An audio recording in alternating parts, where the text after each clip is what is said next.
What is Bitcoin? Bitcoin is a digital form of cash. But unlike the fiat currencies we know, there is no central bank controlling it. Instead, the financial system in Bitcoin is run by thousands of computers distributed around the world. Anyone can join the network by downloading open source software. What is the blockchain? The blockchain is a ledger that is append-only, so that data can only be added to it. Once information is added, it is impossible to modify or delete it.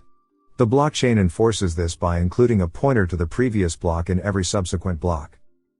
The pointer is actually a hash of the previous block. Hashing involves passing data through a one-way function to produce a unique fingerprint of the input.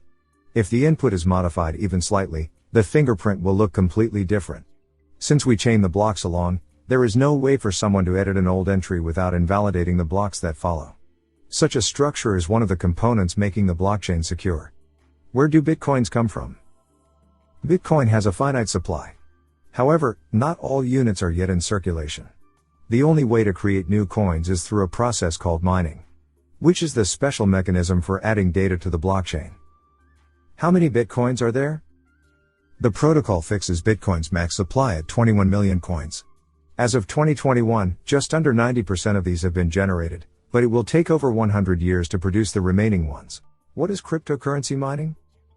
Mining is the process in which transactions between users are verified and added to the blockchain public ledger. The process of mining is also responsible for introducing new coins into the existing circulating supply and is one of the key elements that allow cryptocurrencies to work as a peer-to-peer decentralized network. Bitcoin is the most popular and well-established example of a mineable cryptocurrency, but it is worth noting that not all cryptocurrencies are mineable. Bitcoin mining is based on a consensus algorithm called proof of work. So, how does it work? A miner is a node in the network that collects transactions and organizes them into blocks. Whenever transactions are made, all network nodes receive them and verify their validity. Then, miner nodes gather these transactions from the memory pool and begin assembling them into a candidate block. The first step of mining a block is to individually hash each transaction taken from the memory pool, but before starting the process, the miner node adds a transaction where they send themselves the mining reward. This transaction is referred to as the Coinbase transaction, which is a transaction where coins get created out of thin air and in most cases, is the first transaction to be recorded in a new block. After every transaction is hashed, the hashes are then organized into something called a Merkle tree, which is formed by organizing the various transaction hashes into pairs and then hashing them. The outputs are then organized into pairs and hashed once again, and the process is repeated until the top of the tree is reached. The top of the tree is also called a root hash or Merkle root, and is basically a single hash that represents all the previous hashes that were used to generate it. The root hash, along with the hash of the previous block and a random number called nonce, is then placed into the block's header. The block header is then hashed, producing an output based on those elements. The resulting output is the block hash and will serve as the identifier of the newly generated candidate block. In order to be considered valid, the block hash must be less than a certain target value that is determined by the protocol. In other words, the block hash must start with a certain number of zeros. The target value, also known as the hashing difficulty, is regularly adjusted by the protocol, ensuring that the rate at which new blocks are created remains constant and proportional to the amount of hashing power devoted to the network.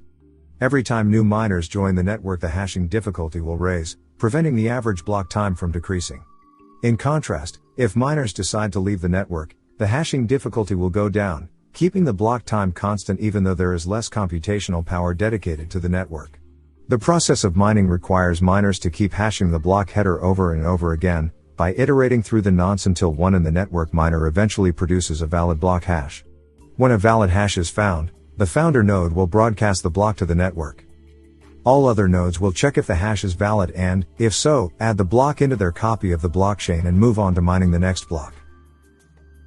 However, it sometimes happens that two miners broadcast a valid block at the same time and the network ends up with two competing blocks. Miners start to mine the next block based on the block they received first.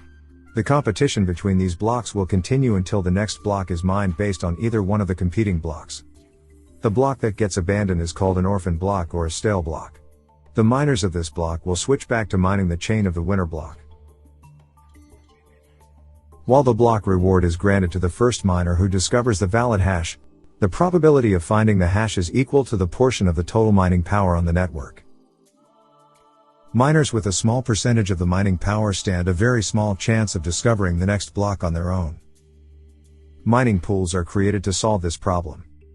It means pooling of resources by miners, who share their processing power over a network, to split the reward equally among everyone in the pool, according to the amount of work they contribute to the probability of finding a block.